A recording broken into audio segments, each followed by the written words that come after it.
السلام علیکم. پروگرام دو رائے کے ساتھ میں ہوں اسد رحیم خان اور میرا ساتھ دیں گے عمر فاروق.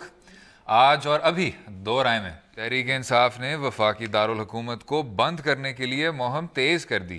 عمران خان کہتے ہیں کہ تیسری قوت آئی تو ذمہ دار وزیر اعظم ہوں گے.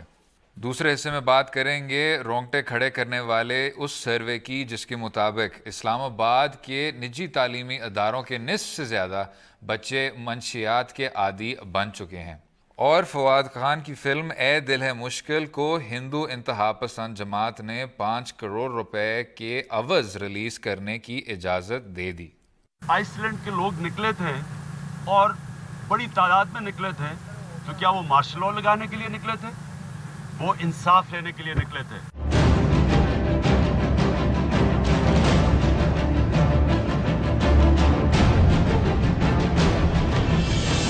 جناب تحریک انصاف نے وفاقی ایک دفعہ پھر دھاوا بول دیا اسلام آباد. پھر سے دھرنا کھیلیں گے. تحریک انصاف نے وفاقی دارالحکومت کو بند کرنے کا کہہ دیا. لاک ڈاؤن کی بات ہو رہی ہے، ہیش ٹیگ چل پڑا ہے ٹویٹر پہ بھی.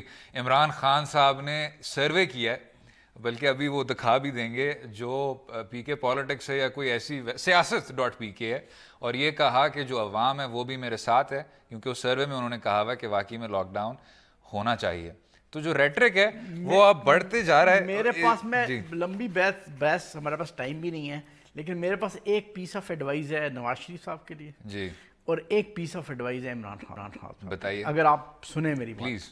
ایک تو یہ کہ میرا خیال ہے نواز شریف صاحب کے لیے پیس آف ایڈوائز یہ ہے کہ آپ کے فیملی انٹرسٹ سے زیادہ امپورٹنٹ ہے یہ پولیٹیکل سسٹم.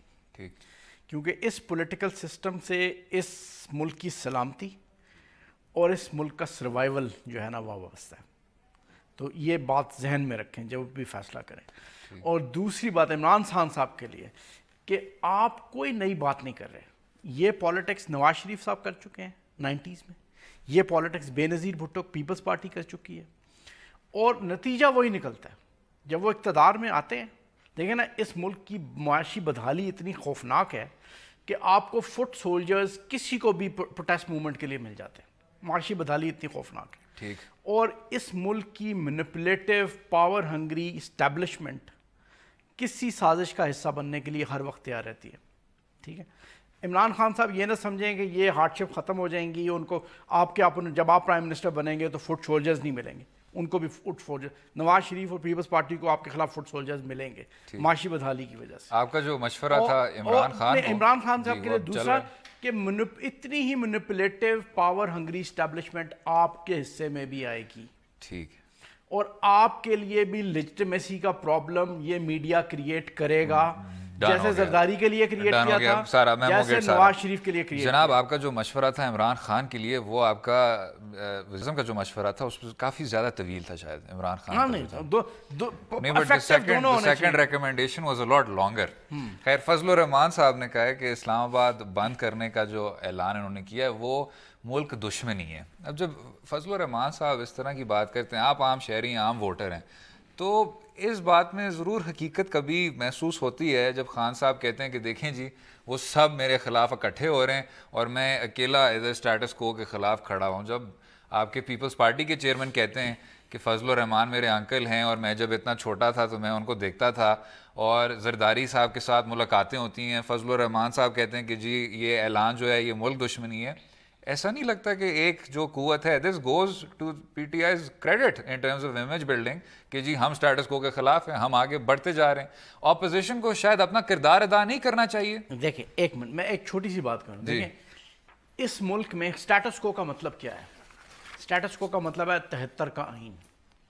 ہر بندے نے اسٹیٹس کو کا مطلب 73 کا آئین ہرگز نہیں ہے. بالکل ہرگز نہیں ہے جی. آپ 73 کا آئین پڑھیں، 73 کا آئین انتہائی خوبصورت ہے. 73 کے آئین کے جو آرٹیکلز ہیں، اسٹیٹس کو کہتے کس کو ہیں؟ اسٹیٹس کو کیا ہوتا ہے؟ اسٹیٹس کو اگر آپ اس کا نیگیٹو کانوٹیشن دیکھیں، کوئی نیگیٹو، اس کا مطلب یہ ہے کہ نیب اور ایف بی آر اور یہ جو ادارے ہیں اسی طرح بیٹھے رہیں. اس ملک کو پولیٹیکل اسٹیبلٹی، یہ اسٹیٹس کو نہیں ہے. یہ اسٹیٹس کو نہیں ہے. اسٹیٹس کو کیا ہوتا ہے؟ اگر یہ انرشیا ہے جی تو انرشیا ہوا نا. یہ انرشیا یہ جو ادارے کام نہیں کر رہے یہ انرشیا یہ سٹیٹس کو نہیں ہے. سٹیٹس کو کا مطلب ہے اس ملک میں پولیٹیکل اسٹیبلٹی, اس ملک کو پولیٹیکل اسٹیبلٹی کی ہر وقت ضرورت ہے. آپ جو بات کر رہے ہیں, آپ جو بات کر رہے ہیں, جو لوگ پروٹیسٹ موومنٹ کے دیکھیں نا, روڈ پہ آ کے اگر آپ نے اکاؤنٹیبلٹی کروانی ہے نا, کبھی نہیں ہوگی اکاؤنٹیبلٹی. ٹھیک, خیر اب ہم اگر اس میں چلے ہی جائیں کہ what is the nature of status quo. Status quo جو آپ کہہ رہے ہیں وہ شاید سویڈن, ناروے, ان سارے اسکینڈینیوین ممالک میں اچھا لگتا ہے, چلتا ہے کہ جمہوری نظام ایک جاری رہے, لیکن ایف بی آر کا کام نہ کرنا یہ انرشیا ہے, یہ سٹیٹس کو نہیں ہے. جناب سٹیٹس کو کیا ہوتا ہے؟ سٹیٹس کو ہوتا ہے جو پریزنٹ جو حال ہے جو چل رہا ہے برقرار اس حال کا حصہ انرشیا ہے, اس کو تبدیل کرنا ہے. جی جی تبدیل, میرا مطلب یہ ہے کہ پولیٹیکل سٹیٹس کو کا مطلب یہ ہوگا کہ 73 کے آئین کے تحت تمام پولیٹیکل انسٹیٹیوشنز جس طرح کام کر رہے ہیں اس طرح کام کرتے رہیں. یہ دیکھیں جی, ادھر خورشید شاہ صاحب ہیں, انہوں نے کہا ہے مشکل وقت گزارنے کے لیے ہم کندھا نہیں دیں گے, لیکن ساتھ میں یہ بھی کہا ہے کہ ان کو دھرنا اس طرح کا نہیں کرنا چاہیے. ساتھ میں فضل الرحمان صاحب ہیں جو کہہ رہے ہیں کہ اسلام آباد, ٹھیک لیٹ سے یہ بات درست بھی ہے, لیکن اگر باقی ساری جماعتیں ایک طرف کھڑی ہیں اور ایک واحد جماعت کونے میں کھڑی ہے تو ضرور ایسے لگتا ہے کہ ویسٹڈ انٹرسٹ کو کوئی پروٹیکٹ کرنے کی کوشش کر رہا ہے. ابھی اسی پہ جو آپ ابھی بات کر رہے تھے اسٹیبلشمنٹ کی, تھوڑا سا ہٹ کے دیکھتے ہیں. عمران خان نے ایک بات کی ہے, وہ ذرا چلا دیتے ہیں. اگر کوئی تیسری طاقت آتی ہے, اگر تیسری طاقت آتی ہے, اس کا ایک انسان ذمہ دار ہے, اس کا نام ہے نواز شریف. اب عمر فاروق صاحب کہیں گے کہ جو اسٹیبلشمنٹ ہے ہمیشہ ان سازشوں کا حصہ بننے کو تیار ہوتی ہے, اور ایسا ہی لگ رہا ہے شاید عمران خان کے اسٹیٹمنٹ. مسئلہ یہ ہے کہ ہم نے ہمیشہ دیکھا ہے کہ اپوزیشن کی پارٹیز جو ہیں جو گورننس کے حوالے سے گورنمنٹ اور ملٹری اسٹیبلشمنٹ کے دوران تضادات پیدا ہوتے ہیں, ہر گورنمنٹ کے پیدا ہوتے ہیں. ہم دیکھ رہے ہیں پوسٹ ضیاء پیریڈ میں ہر سول گورنمنٹ کے جنیجو سمیت ہر سول گورنمنٹ کے ملٹری اسٹیبلشمنٹ کے ساتھ تضادات پیدا ہوئے, اور ان تضادات کے رستہ نکالنے, اس تضاد میں اپنا رستہ نکالنے کے لیے اپوزیشن پارٹیز اپنا کام کرتی ہیں. دیکھیں جی, اس میں تو کوئی شک نہیں ہے, تاریخ ہمیں یہ بتاتی ہے آپریشن مڈ نائٹ جیکلز بھی ہوئے, اور آپ کے عجیب و غریب طرح کے بریگیڈیئرز بھی تھے, ان کا بھی اس میں کردار تھا, اور حکومتیں ایسا گر رہی تھیں کہ آپ کو پتہ بھی نہیں چل رہا تھا کہ ہو کیا رہا ہے. اور یہ ساری باتیں پھر 20 سال بعد واضح ہوئی سب کو. آپ کا اسلامی جمہوری اتحاد کیا تھا؟ کچھ بھی نہیں تھا. اسلم بیگ کی یہ خواب تھی اسلامی جمہوری اتحاد. It was not a solid party. اسلامی جمہوری اتحاد تو ایک طرف تھا نا, دیکھیں نا اس کے پیرالل جو آپ ایکسٹرنل ریلیشنز میں آپ جو گن ڈال رہے تھے, لیکن وہ ابھی تک ہم بھگت رہے ہیں. لیکن اب 2016 میں اگر ہم یہ چھوڑ دیں کہ جی یہ سارے کرپٹ سویلین ہیں اور یہ ایک بڑی کنسپیریٹوریل قسم کی اسٹیبلشمنٹ ہے, اگر ہم یہ دیکھیں کہ جی ادھر ضرب عذب ہو رہا ہے, ادھر نریندر مودی کھڑا ہوا ہے, سخت ضرورت اس کی ہے کہ آپ کی جو سویلین حکومت ہے اور جو آپ کی فوج ہے وہ اسی صفحے پہ آ کے کھڑی ہو جائے. مقصد جو ہے وہ سویلین سپریمیسی ہے, اور ساتھ میں کوآپریشن رہے کہ جی وہ جو آپ ادھر آپریشنز کر رہے ہیں ان کا مومنٹم جاری رہے. جب آپ سب ٹی وی پہ آ کے اس طرح کی باتیں کرنا شروع ہو جاتے ہیں, لڑنے مرنے شروع ہو جاتے ہیں, تو سارا مورال آپ کا تباہ ہو جاتا ہے. میرا خیال ہے Pakistan much bigger things are at stake. Yes, they are. ضرب اعظم is one thing, بالکل امپورٹنٹ, بالکل اسٹیک پہ ہے. ضرب اعظم کو جاری رکھنا چاہیے, اس میں کوئی ڈاؤٹ کی بات نہیں ہے, لیکن اس سے زیادہ اسٹیک پہ ہے پاکستان کی پولیٹیکل اسٹیبلٹی. وہ تو فوجی سائیڈ ہو گئی, میں تو کہہ رہا ہوں سویلین سائیڈ پہ بھی پاکستان میں سینٹریفیوگل فورسز بہت اسٹرانگ ہیں. اس کو کبھی اب ذہن سے نہیں نکالنا چاہیے. سینٹریفیوگل فورسز بہت اسٹرانگ ہیں. اگر یہ پولیٹیکل سسٹم ڈیمیج ہوتا ہے تو وہ سینٹریفیوگل فورسز اور اسٹرانگ. لیکن آپ اس بات پہ اتفاق کریں گے کہ جو نیب ہے, ایف بی آر ہے, یہ جو تمام ادارے ہیں ان کو چلنا چاہیے, انرشیا کا حصہ ہے. تو اتنے بڑے بڑے ادارے جب انرٹ ہو جاتے ہیں تو کیا وہ آپ کے اسٹیٹس کو کا حصہ نہیں بن جاتا؟ میں پہلے ہی کہہ چکا ہوں نا یار کہ نواز شریف صاحب کو یہ خیال رکھنا چاہیے کہ آپ کی فیملی کے بزنس انٹرسٹ جو ہیں وہ اس پولیٹیکل سسٹم کے سروائیول سے زیادہ امپورٹنٹ نہیں ہے, اور آپ کو اس پولیٹیکل سسٹم کے سروائیول کے لیے, اس ملک کی سلامتی کے لیے, اس ملک کی سروائیول کے لیے یہ پولیٹیکل سسٹم انتہائی ضروری ہے. تو گھوم پھر کے کیا ہم وہی بات کر رہے ہیں کہ جی احتجاج کرنے کا آئینی حق ان لوگوں کو ہے, پاکستان تحریک انصاف کو ہے, لیکن اس سے آگے بڑھنا کوئی ان کے میرے خیال سے اس ملک کے حق میں نہیں جاتا. آپ جس طرح میرا خیال ہے اسٹیبلٹی کو دیکھنا چاہیے, سب سے پہلے اسٹیبلٹی کو دیکھنا چاہیے. اور 2014 کا جو آخر میں کچھ ریپیٹ ہو رہا تھا کہ آپ ریڈ زون میں پہنچ کے وہ سارے دفتر توڑ رہے تھے, وہ شاید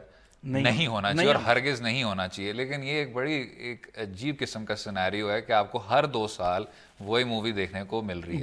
2 سال نہیں یار, مجھے 25 سال مجھے اسلام آباد میں جرنلزم کرتے ہوئے میں نے ہر 2 سال بعد دیکھا ہے. ہر 2 سال بعد 25 سال سے دیکھ رہا ہوں. تو آپ کیا 13 بار آپ نے دیکھ لیا؟ 13 بار تو میں چلیں انشاءاللہ 13 بار. وہ 9 سال آپ ملٹری گورنمنٹ کے نکال لیں, اگر وہ نکال بھی لیں, چلیں شاید مزید 13 بار ہمیں نہ دیکھنے کو ملے.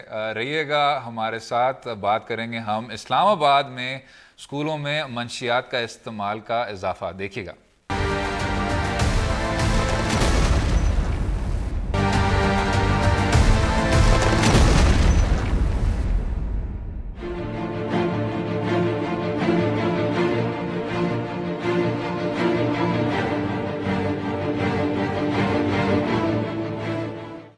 ویلکم بیک ٹو دو رائے. بات ہوگی اسلام آباد کے اسکولوں میں یہ انتہائی افسوسناک خبر کہ اس کا ڈرگز کا استعمال کس طرح بڑھتا جا رہا ہے. جناب اچھا, یہ ویسے بڑی شاکنگ خبر تھی اور یہ کیونکہ آئی ایک کریڈیبل سورس سے ہے. وہ ویسے تو ڈیفینس اینڈ اسٹریٹجک اسٹڈیز پہ وہ ادارہ جو ہے کام کرتا ہے ریسرچ کا, لیکن انہوں نے یہ ایک ان کا میرا خیال ان کے اپنے کام کا ایک بائی پروڈکٹ یہ ہے جی South Asia Strategic Stability Institute. عام تاثر یہ ہے کہ سڑک کے کنارے پر جب آپ اس طرح کے نمبر سنتے ہیں کہ سڑک کے کنارے پر کچھ لوگ اپنے آپ کو ٹیکے لگا رہے ہیں, لیکن یہ رپورٹ آپ کو بتاتی ہے کہ اسکولوں کے کہ اندر اعلیٰ طبقات کے جو پرائیویٹ اسکول ہیں اس میں جو بچے ہیں 44 سے 53% تک ان ڈرگز کا استعمال کر رہے ہیں. بڑی ہولناک اور بڑی خوفناک. اسی موضوع پہ ہمارے ساتھ ہیں ڈاکٹر ماریہ سلطان صاحبہ. انہوں نے شاید پروڈیوس کیا یہ رپورٹ. جی ہاں بالکل, ڈائریکٹر جنرل بھی ہیں south Asia Strategic Stability institute کے. جی ڈاکٹر صاحبہ ویلکم. جی بہت بہت شکریہ.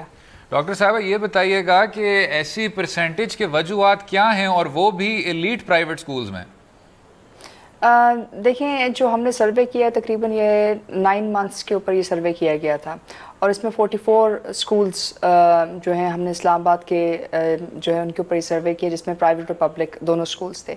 اور جو ہمارے پاس وجوہات سامنے نظر آئی ہیں اس میں 2-3 جو ہیں اہم باتیں تھیں. ایک تو یہ کہ اس وقت جو بچے ہیں ان کے پاس انڈیویجول ڈرگ ڈیلرز ہیں, یعنی کہ وہ فون تک ان سے فون سے ایکسیس کر سکتے ہیں. دوسرا یہ کہ جو آپ کے اوور فرینڈلی سٹاف ہے وہ اس کی طرف جو ہے بچوں کے اوپر کوئی اس کے اوپر رائٹ اینڈ رانگ کا کانسیپٹ جو ہے وہ بہت تھوڑا سا ڈائلیوٹیڈ ہے. اور تیسری جو سب سے بڑی بات ہے کہ منشیات کی جو آسانی سے فراہمی ہے وہ ہے.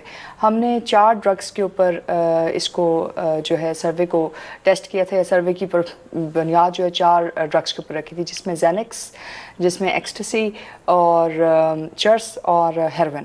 اور اس کے علاوہ جو ہیروین کی جو پروڈکشن ہے, جو ہیروین کی جو پرائس ہے اس وقت مارکیٹ ویلیو پاکستان میں وہ تقریباً 100 روپے کی آپ کو ایک پوڑی یا ایک جو ہے ڈوز ملتی ہے. جبکہ اس کی بنیادی وجہ یہ ہے کہ جو افغانستان سے تقریباً $104 بلین کی جو منشیات ہیں پہلے وہ پاکستان سے یورپ جا رہی تھیں, اب اس میں سے تقریباً 25% جو ہیں پاکستان کے اندر کنزیوم ہو رہی ہیں. اور انٹرنلی آپ کے پاس کوئی افیکٹو میکنزمس نہیں ہے اور فورس نہیں ہے جو اس چیز کو دیکھ رہی ہے, اور نہ ہی آپ کے کوئی پرائیویٹ اسکولس کے اوپر کوئی ریگولیشن ہے کہ اس کے اوپر ڈسپلن یا ان چیزوں کے اوپر کوئی اقدامات کیے جا سکیں. اچھا ویسے ڈاکٹر صاحبہ یہ بتائیے گا کہ جب آپ نے یہ رپورٹ پریزنٹ کی سینٹ کی کمیٹی کے سامنے تو ادھر رسپانس کیا تھا, یا گورنمنٹ کے کسی ادارے کو آپ نے شیئر کیا اپنی کنکلوژنز اپنی فائنڈنگز, تو ان کا رسپانس کیا تھا؟ دیکھیں یہ رپورٹ جو تھی دراصل ہم نے کسی اور کانٹیکسٹ کے طور کے اوپر اس کا یہ ایک بائی پروڈکٹ تھا, پائلٹ اسٹڈی تھی جیسے آپ نے پہلے کہا. ہم نے یہ رپورٹ افغانستان کے اندر جو منشیات ہیں اور اس کا جو ٹیررزم کے ساتھ لنکیج ہے اور جو اس وقت انٹرنیشنل کارٹلز کے ساتھ لنکیج ہے اس کے اوپر کی تھی. جو سینٹ کمیٹی کا رسپانس تھا وہ بہت افیکٹو تھا, کیونکہ سینٹ کمیٹی کے جو چیئرمین ہیں رحمان ملک صاحب اور اس کے علاوہ جتنے بھی جو ممبر پارلیمنٹس تھے, ممبر سینٹ تھے, انہوں نے اس کے اوپر جو ہے سخت اقدامات اٹھانے کے اوپر نہ صرف جو ہے اسی وقت منٹ سے پروف کیا, لیکن یہ بھی کہا کہ اس کے اوپر جو ہے کام کیا جائے اور بڑی تیزی سے کیا جائے. جو باقی ادارے تھے انہوں نے اس بات کی تائید کی کہ کچھ جو فیکٹس ہیں وہ ہم نے UNODC سے جو ہیں ان کے فیکٹس کو بھی سامنے رکھا تھا, لیکن ہم نے کسی گورنمنٹ ادارے کو ان فیکٹس کے ساتھ رجوع نہیں کیا, کیونکہ یہ رپورٹ ایک نیشنل سیکیورٹی کی ایک بڑی اسٹڈی تھی, اس کے لیے کی گئی تھی, اور اس کا یہ ایک پائلٹ حصہ تھا جو ہمیں نارکوٹکس کمیٹی کے سامنے ہم نے پیش کیا. رحمان ملک صاحب نے کہا ہے کہ آپ کو ہر پبلک اور پرائیویٹ اسکول میں لازمی کر دینا چاہیے سال میں 2 بار ڈرگ ٹیسٹ. کیا یہ ایک افیکٹو حل ہے اس چیز کا؟ اور آپ نے بھی کہا کہ شاید کمپریہنسو لیجسلیشن چاہیے ہمیں. دیکھیں اس میں کوئی دو رائے نہیں ہے, کیونکہ اس وقت مسئلہ دراصل یہ ہے کہ ہم نے جس وقت یہ سروے کیا تھا ہمارا خیال تھا کہ شاید 18 یا 17 سال کی جو عمر کے بچے ہیں شاید ان تک ہو, لیکن اس سروے کے اندر جو ہمیں حیران کن باتیں نظر آئیں, تشویشناک باتیں نظر آئیں کہ جو ینگسٹ یوزر ہیں آپ کے وہ تقریباً 8 سال کے ہیں, اور اس وقت بچوں کے پاس کوئی ڈر کوئی خوف نہیں ہے. اور دوسرا یہ کہ ہر کوئی اس ٹیبو سے ڈرتا ہے, یعنی کہ پیرنٹس اس بات کو ایڈمٹ نہیں کرنا چاہتے ہیں, اسکولز اس بات کو ایڈمٹ نہیں کرنا چاہتے ہیں, اور آپ کے بچوں کے پاس کوئی ہیلپ نہیں ہے. اس لیے بہت ضروری ہے کہ اس کا ایک ٹیکنیکل حل ہے کہ جہاں آپ اس کو پابند کریں, جہاں جو ہے فراڈ کا جو کانسیپٹ ہے وہ کم ہو, اور اس کے ساتھ ساتھ جہاں آپ تعلیم کے لیے اتنے پیسے دے رہے ہیں وہاں ان کی صحت کے لیے اور ان کو محفوظ جگہ پہ پڑھنے کے لیے بھی آپ کچھ اقدامات اٹھا سکتے ہیں, اور یہ مینڈیٹری ہونا بہت ضروری ہے. یہ نہیں ہو سکتا کہ ہم اس پہ آنکھیں بند کریں. یہ بھی بتائیے گا کہ اس رپورٹ پہ کچھ تنقید ہوئی ہے. جو پرائیویٹ اسکول ایسوسی ایشن کے صدر ہیں انہوں نے کہا ہے کہ جی بلکہ یہ بڑی حیران کن چیز ہے, اور میں اس بات کو شاید تسلیم نہیں کر سکتا کہ ہمارے اتنے زیادہ جو بچے ہیں وہ ایڈکٹس ہوں. ساتھ میں جو ماڈل کالجز کے ڈائریکٹر ہیں ڈاکٹر طارق مسعود, انہوں نے بھی یہ کہا کہ ہم تو سگریٹس استعمال کرنے کی اجازت نہیں دیتے, تو یہ کیسے ہو سکتا ہے؟ تو اس پہ آپ کیا کہیں گی؟ دیکھیں جی, اس میں ہم نے پبلک سکولز اور پرائیویٹ سکولز دونوں کے اوپر دونوں کو سیمپل کا حصہ رکھا تھا. اس میں جو حیران کن بات یہ تھی کہ جو آپ کے پبلک سکولز ہیں وہاں جو ڈرگس استعمال کرنے کی شرح ہے وہ 1 سے 2% ہے, اور 16 یا 17 سال میں 16 یا 17 یا 18 سال کے جو بچے ہیں ان کے پاس تقریباً 7 سے 8% ہے. اور اس میں جو ہے سیمپل جو ہے ہم نے اسکولوں کے بچے لیے ہیں, اس لیے کہ ہم چاہتے تھے کہ یہ بائس فری سروے ہو تاکہ اس میں ہمارے پاس اوریجنل ریسرچ سامنے آ سکے اور اس میں ہم اس بات کا تعین کر سکیں. اور بنیادی مقصد ہمارا اسکولز کی طرف نہیں تھا, ہمارا بنیادی مقصد نیشنل سیکیورٹی کے لحاظ سے تھا, ہمارا بنیادی مقصد افغان ریفیوجیز کی طرف سے تھا, یہ دیکھنے کے لیے کہ کتنی حد تک منشیات کی فراہمی آگے آ رہی ہے. کیونکہ 1980 کی دہائی میں آپ افغانستان کو ڈرگ فری سمجھا جاتا تھا, اس کے بعد اس وقت دنیا کی جو $450 بلین کی منشیات کی منڈی ہے اس میں سے تقریباً 90% افغانستان سے جا رہا ہے. یعنی اس کا مطلب یہ ہے کہ 104 بلین سالانہ کی جو منشیات ہیں وہ پاکستان سے جو ہے افغانستان سے پاکستان کے اندر سے گزر کے جا رہی ہیں. پہلے پاکستان صرف ایک کوریڈور سٹیٹ تھا, اب آپ ایک کنزیومر سٹیٹ بھی بن رہے ہیں. اس کے علاوہ بہت سی جگہ پہ ان ریگولیٹڈ ہیں. میرا خیال ہے کوئی زیادہ کامیاب نہیں ہوئے افغانستان میں ڈرگ پیڈلنگ کو روکنے میں, ڈرگ کی سمگلنگ کو روکنے میں کوئی امریکن زیادہ کام. لیکن ڈاکٹر صاحب یہ بتائیے گا کہ اب آپ کہہ رہی ہیں کہ پاکستان ایک کنزیومر سٹیٹ بھی بن گیا ہے, تو کوئی گورنمنٹ کی طرف سے آپ کو نظر آتا ہے, کوئی آپ کو یقین دہانی کرائے گی آپ کی فائنڈنگز کھلنے کے بعد کہ اسلام آباد کی حد تک کوئی بڑا آپریشن ہوگا یا بچوں کو پروٹیکٹ کرنے کے لیے کوئی انتظامیہ کارروائی کرے گی؟ اس کے بارے میں کوئی بات ہوئی آپ کی؟ دیکھیں سینٹ کمیٹی نے بڑے مؤثر اقدامات جو ہے لینے کا فیصلہ کیا جو منٹس میں بھی گئے. پہلی بات تو جو ہم نے ریکمینڈ بھی کی تھی وہ یہ کہ ایک نیشن وائڈ سروے کرنے کی ضرورت ہے, کیونکہ یہ ایک بہت چھوٹا سروے تھا اور ایک پائلٹ اسٹڈی کے طور پہ کیا گیا تھا اور کسی اور اسٹڈی کے لحاظ سے کیا گیا تھا. اس لیے پہلی بات تو یہ کہ اس بات کا تعین کیا جا سکے کہ آپ کا مسئلہ کتنا بڑا ہے, کہاں تک ہے. دوسری بات یہ کہ اس کے لیے آپ کو کچھ اقدامات کرنے پڑیں گے جس میں آپ کے اسکولوں کو ریگولیٹ کرنا بہت ضروری ہے. یہ ممکن نہیں ہے کہ آپ کیونکہ وہ نجی اسکول ہیں تو اس لیے ان کو آپ کسی میکنزم کے تھرو ان کو ریگولیٹ نہیں کریں. اور تیسری بات جہاں تک ڈرگس یا منشیات کی بات ہے اس کے اندر جیسے آپ کے جو کچھ جگہوں کے اوپر جب ہمارے سروے کے دوران ہمیں یہ بھی پتہ چلا کہ کچھ جگہ پہ جو ڈرگ سپلائرز ہیں وہ بچے ہیں, کہیں اساتذہ اس کے اندر ملوث ہیں اور کہیں جو ہے کینٹین سے یہ چیزیں نکل رہی ہیں. اس کے علاوہ جو آپ کی فیمیل اسٹوڈنٹ پاپولیشن ہے وہ زیادہ ونربل ٹارگٹ تھی. تو یہ ان تمام چیزوں کے ہوتے ہوئے ہمیں مؤثر اقدامات اٹھانے پڑیں گے. اور اس وقت حکومت کی طرف سے یہ کہا گیا کہ تمام جو ایگزسٹنگ لیجسلیشن ہے اس کو دیکھا جائے, اس کو ریویو کیا جائے. اس کے علاوہ جو آپ کی اس وقت اینٹی نارکوٹک فورس ہے وہ صرف 3100 ہے, یعنی کہ اس وقت $104 بلین کی جو ڈرگ ٹریڈ ہے اس کی روک تھام کے لیے, یا جو آپ کے پاس اس وقت جو وہاں کی منسٹری آف نارکوٹکس کنٹرول نے بھی بات کی اس کے اوپر, تقریباً پاکستان میں اس وقت سالانہ جو ہیں 70 لاکھ لوگ جو ہے نشے کے عادی ہیں اور اس کے اندر 6 سے 7% جو ہے گروتھ ریٹ سالانہ ہے. تو اگر آپ اس بات کو ہی دیکھ لیتے ہیں تو اس سے جو آپ کی proportion of problem ہے اس کے لیے آپ کے پاس کوئی ریویو نہیں ہوا 1980s کے بعد. تو اس وقت بہت ضروری ہے ایک تو لیجسلیشن, دوسرا یہ کہ آپ ان ڈپارٹمنٹس کو جو ہے ڈیولپ کریں, اور تیسرا یہ کہ جو آپ کے جو کنزیومر جہاں یہ ڈرگس جا رہی ہیں وہ آپ کی ایک بہت ونریبل ٹارگیٹ گروپ ہے, اس ٹارگیٹ گروپ کو محفوظ کرنے کے لیے بہت زیادہ اقدامات اٹھانے کی ضرورت ہے, اور ہم امید رکھتے ہیں کہ حکومت اس کی طرف ایک سنجیدگی دکھائے گی اور اس کے اوپر کچھ فیصلے کیے جائیں گے. بالکل ٹھیک. ڈاکٹر صاحبہ بہت شکریہ شو میں جوائن کرنے کا. ڈاکٹر صاحبہ نے انتہائی حیران کن باتیں کی. حیران کن بات, اس سے زیادہ بڑی حیران کن بات میں آپ کو بتاؤں کہ ڈاکٹر صاحبہ نے جو فائنڈنگز آپ کے سامنے پیش کی ہیں سینٹ کی, گورنمنٹ کو, اسلام آباد کی ایڈمنسٹریشن کو اس سے پہلے نہیں پتا تھا کہ یہاں یہ کام ہو رہا ہے. 25,000 کی پولیس, درجنوں تھانے, intelligence agencies, anti narcotics task force, یہ سب کے ہوتے ہوئے آپ کی گورنمنٹ کو یہ بات نہیں پتا تھی کہ اسلام آباد کے اسکولوں میں یہ کام ہو رہا ہے. یہ سب سے بڑی حیرت کی بات ہے. اسی پہ بات کریں گے وقفے کے بعد.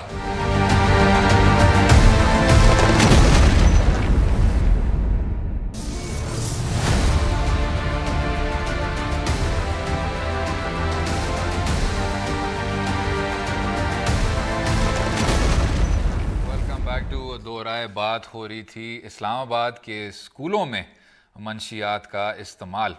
جناب جو ڈاکٹر صاحبہ نے اسٹیٹسٹکس ابھی دیے ہیں آپ کو کہ اتنی $1 بلین انڈسٹری ہے یہ, اور آپ کے کچھ لوگ ہیں جو اس بات کو دیکھ ہی رہے ہیں, اور حکومت کے پاس یہ نمبر تک نہیں تھے کہ آپ کے اپنے اسکولوں میں کیا ہو رہا ہے. نہیں, آپ میں نے کل ایک بات کہی تھی, آپ کو یاد ہوگا, میں نے کہا تھا کہ کل یا 2 دن پہلے کہ democracy has no meaning if it is not backed by an effective administration.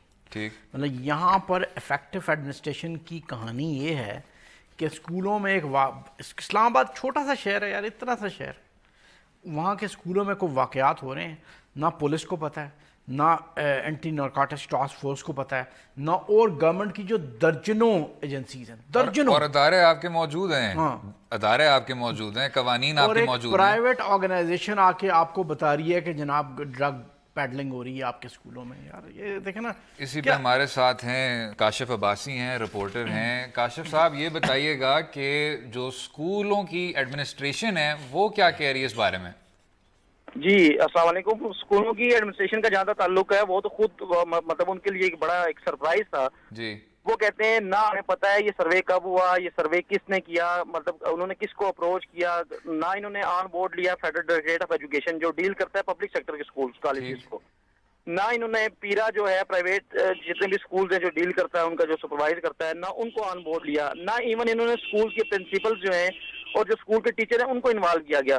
تو جو ڈاکٹر ماریا سلطان, جب میں ان سے بات کی تو وہ یہ کہتی ہیں جی کہ ہم نے یہ سیکرٹ رکھا اور ہم نے بچوں کو اپروچ کیا, اور میں بھی وہ جس طرح وہ ان کا کلیم ہے کہ ہم نے اسکول کے باہر لے کے تم نے, اور شاید یہ بھی کہا کاشف صاحب کہ ان کی شناخت کو محفوظ رکھنے کے لیے انہوں نے یہ کیا. دیکھیں مطلب کتنے یہ حیرت کی بات ہے کہ اس بچے کو چل ٹھیک ہے, بچے کو ٹھیک ہے, لیکن آپ کیوں نہیں بتاتے کہ کون سا اسکول ہے بھائی, اسکول کی تعداد کتنی ہے, اس کے ٹیچر کتنے ہیں, اور یہ ایک کلیم کرتی ہیں کہ وہ کینٹین پہ ملتی ہے. ایون میری بات سنیں, یہاں جو پبلک سیکٹر کے اسکول ہیں وہ ٹیچر وہ کہتے ہیں جس طریقے سے کہ بچہ سموسا اور بند کھانے کے لیے بچوں کو پیسے نہیں ہوتے جلدی, مطلب یہ لو کلاس کے جو اسکول ہے فیڈرل گورنمنٹ کے اسکول, تو وہ 200-250-300 کی کینٹین پہ ملتی ہے اور ڈرگز وہ لے کے پی رہے ہوں, تو مطلب یہ کوئی نانسنس بات لگتی ہے. ٹھیک کاشف صاحب سن لیا بات آپ کی بالکل نہیں, لیکن اس میں یہ نا کہ ڈاکٹر ماریا تو یہ ہے نا کہ ہم نے اگر دیکھیں نا آپ فیڈرل بورڈ آف ڈائریکٹریٹ سے آپ انگیج کر کے یہ سروے کریں وہ تو آپ کو کنٹرولڈ ایکسیس دیں گے نا. لیکن جو کاشف صاحب کہہ رہے تھے اس میں آئی تھنک ہمیں کوئی وہ مڈل گراؤنڈ دیکھنا ہوگا کہ کیا ہے. جیسے کاشف صاحب کہہ رہے تھے وہ کہ بچہ جب جائے گا کیفیٹیریا جائے گا تھوڑا سا ہی وقت ہوگا اس کے پاس. اگر آپ مڈل انکم اسکولوں کو بھی دیکھیں, ڈاکٹر صاحبہ نے جن ڈرگس کا ذکر کیا ہے, ہیروئن, حشیش, اوپیم, ایکسٹسی, یہ اس طرح کے نہیں, یہ these are most of them are hard drugs. تو ایسے انوائرمنٹ میں اگر اس طرح کھلے عام آپ کا بک رہا ہے ڈرگس کا, اس کی جو سروے ہے شاید اس کی سورسنگ زیادہ پبلک ہونی چاہیے. یہ بات آپ کی درست ہے, لیکن میں ڈاکٹر ماریا سلطان صاحب کا جو سلطان صاحبہ کا جو سروے ہے اور اس کی جو فائنڈنگ ہے, مجھے واقعاتی شہادت جو آپ کو سننے کو ملتی ہے وہ بالکل ہے, وہ بالکل اسلام آباد کے اسکولوں کے بارے میں اس طرح کی واقعاتی شہادت سننے کو ملتی ہے اور بہت بڑے ہولناک قسم کے واقعات سننے کو ملتے ہیں، اور یہ اس پہ توجہ دینی چاہیے ایڈمنسٹریشن کو، چاہے چھوٹے پیمانے پہ بھی ہو.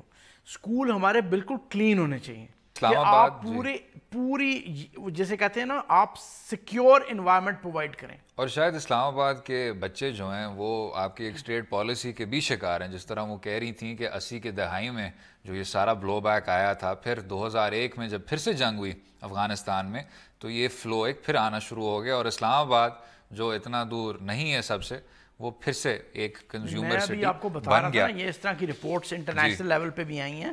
امریکنز جو ہیں miserably they have failed to prevent the drug smuggling from Afghanistan. Drug smuggling بالکل بڑے پیمانے پہ جاری ہے.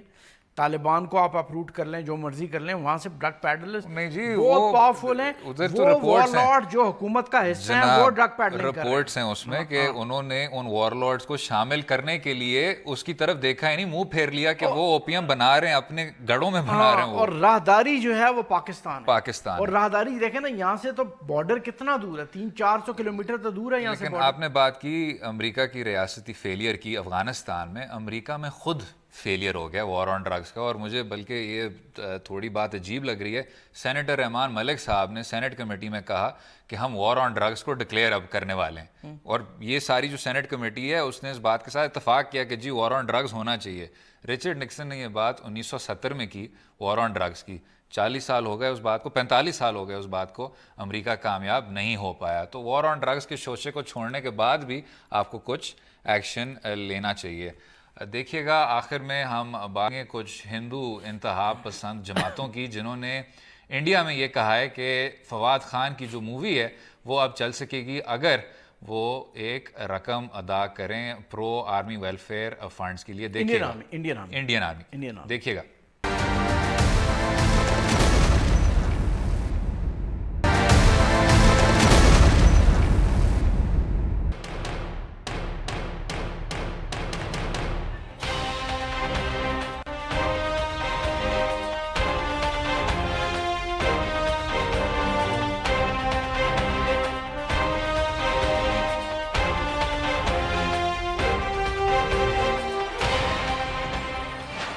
ویلکم بیک ٹو دو رائے. یہ جو اب اے دل ہے مشکل مووی کا نام ہے، اور کرن جوہر صاحب نے ایک دم سے گھٹنے ٹیک دیے اور کہا کہ جی میں ہندوستانی شہری اور مجھے اپنے وطن سے بڑی محبت ہے اور میں یہ نہیں ہونے دوں گا. اور بلکہ اس مووی کا کہا یہ جا رہا ہے کہ اس میں جو آپ کی ہیروئنز ہیں ان کو دکھایا گیا تھا کہ وہ پاکستان سے تعلق رکھتی ہیں. اب اس پلاٹ کو انہوں نے تبدیل بھی کر دیا ہے، اور اب وہ لکھنؤ سے مسلمان لڑکی ہیں، پاکستانی نہیں ہیں. تو یہ ویسے کرن جوہر صاحب کو سمجھنا چاہیے کہ یہ زینوفوبک نیشنلزم کا دور نہیں ہے. نہیں، لیکن ان کا قصور تھوڑی ہے. وہ کہہ رہے ہیں کہ جی نیشنلزم جو ایگزسٹ بھی کر رہا ہے نا دنیا میں، وہ بڑے لبرل فارم میں ایگزسٹ کر رہا ہے. ٹھیک. اور دوسری بات یہ ہے کہ انڈیا میں جو کلچرل فلاورنگ ہوئی ہے نا پچھلے 3-4 دہائیوں میں، اس کی ایک بنیادی فیکٹر اس کا جو تھا نا کلچرل ڈائیورسٹی تھی. آپ کرن جوہر کی فلموں کو تو نہیں اس کلچرل فلاورنگ میں شامل کرتے ہیں؟ میرا خیال ہے this is part of cultural flowering. انہوں نے بہت اچھا سینما پروڈیوس کیا انڈین. شاید زیادہ گہرا وہ کلچرل فلاورنگ نہیں ہے، لیکن چلیں اس کو نہیں، کلچرل فلاورنگ تو ہے نا، بہرحال ہے. اس کو آپ ساری دنیا کو وہ کیپچر کر رہے ہیں. اچھا، آپ اگر اس پہ آئیں کہ جی ہندو انتہا پسند جماعت جو MNS ہے، ریلیجس انٹالرنس ول کل انڈیاز کلچرل ڈائیورسٹی. یہ پکی بات ہے.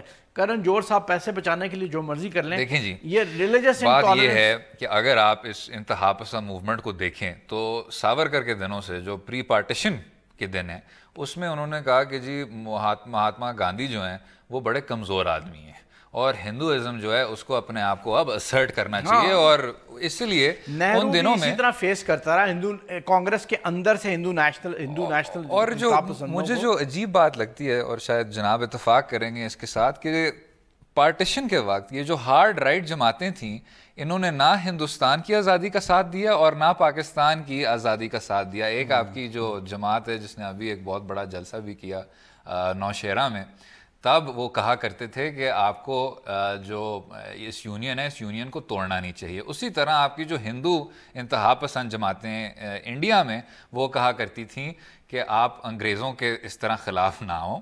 اور ورلڈ وار 2 میں جو بڑی جنگ تھی, دوسری بڑی جنگ تھی, انہوں نے ساتھ دیا تھا, ہٹلر کا دیا تھا اور موسولینی کا ساتھ دیا تھا. اور ابھی بھی وہ موسولینی اور ہٹلر کی باتیں بڑی اچھی اچھی ان کے سونے حرف میں کہتے ہیں کہ جی تاریخ ان کے بارے میں لکھے گی. تو وہ اب فل سرکل آ گیا کیونکہ ان کو وزیر اعظم بھی اس طرح کا مل گیا.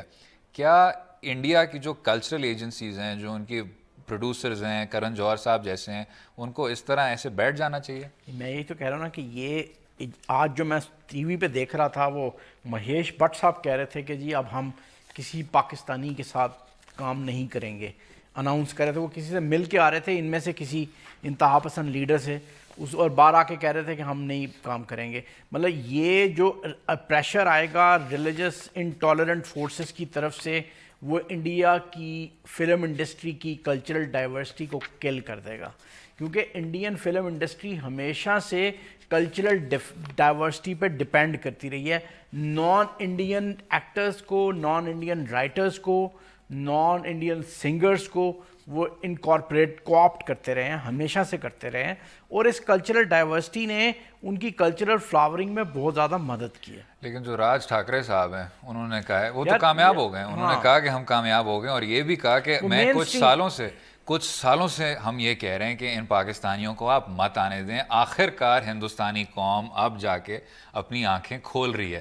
یہ کیا آپ کو بتاتا ہے؟ یہ آپ کو بتاتا ہے کہ واقعی میں ان کی ثقافت میں, ان کی ریاست میں گراس روٹس تک ایک بڑی بنیادی قسم کی تبدیلی آ رہی ہے. اور اگر آپ کو انڈین جو اسٹیٹ آف مائنڈ ہے جو بدل رہا ہے اس کے ساتھ آپ واقف نہیں ہوں گے تو آپ کے لیے شاید بڑا میرا خیال ہے انڈیا کی جو ایمرجنگ مڈل کلاسز ہیں نا, وہ بہت زیادہ انکلائنڈ ہیں ٹورڈز ریلیجوسٹی, اور ریلیجوسٹی کا ایک لبادہ انہوں نے اوڑھا ہوا ہے. جو مڈل کلاسز یہ جو گلوبلائزیشن کی وجہ سے ایمرج کی ہیں, جو سروس انڈسٹری کے ایمرج کرنے سے, مینوفیکچرنگ انڈسٹری جو آئی ہے, اس کی وجہ سے جو مڈل کلاسز ایمرج کیے ہیں نا, وہ بہت زیادہ ریلیجس ہیں, انکلائن ٹورڈز ریلیجس ہیں, اور وہی ان کے فٹ سولجرز بن رہے ہیں جو ریلیجس پارٹیز ہیں. اب MNS جو ان کی ایک اور فار رائٹ جماعت ہے, انہوں نے کہا ہے کہ جی آپ 5 کروڑ ریلیز کر دیں اور مووی آپ چلائیں. لیکن اس سے یہ ضرور ثابت ہو گیا ہے کہ وہ مووی چلا بھی لیں گے, لیکن اس کے بعد کوئی آپ کے پاکستانی اداکار ادھر نہیں جا سکیں گے. اور شاید ایک اور بات یہ ہے جناب, ایک اور گلیلیو کا وہ جملہ یاد آتا ہے, and yet it moves. نہیں, but what moves here? نہیں, مطلب کلچرل ڈائیورسٹی تو ایگزسٹ کرتی رہے گی نا اس پورے خطے میں. کلچرل ڈائیورسٹی ایگزسٹ کرتی ہے, لیکن آپ کہہ رہے ہیں اور معاشروں کے بڑھنے کے ڈیولپمنٹ کی پیچھے multi culturalism, cultural diversity is the thing we can say about which we can say yet it moves. لیکن اگر آپ لوگوں سے اس طرح کے پیسے چھین رہے ہیں, پاکستانی آرٹسٹ کو باہر رکھ رہے ہیں, تو it will not move, it will stop moving. یہ میرا خیال ہے پھر یہ وہی ریلیجس کلرجی ہے نا جو گلیلیو کے خلاف کام کر رہی ہے. تو امید ہے آپ کو آج کا پروگرام پسند آیا ہوگا. اگلے ہفتے تک مجھے اور عمر فاروق کو اجازت دیں. خدا حافظ.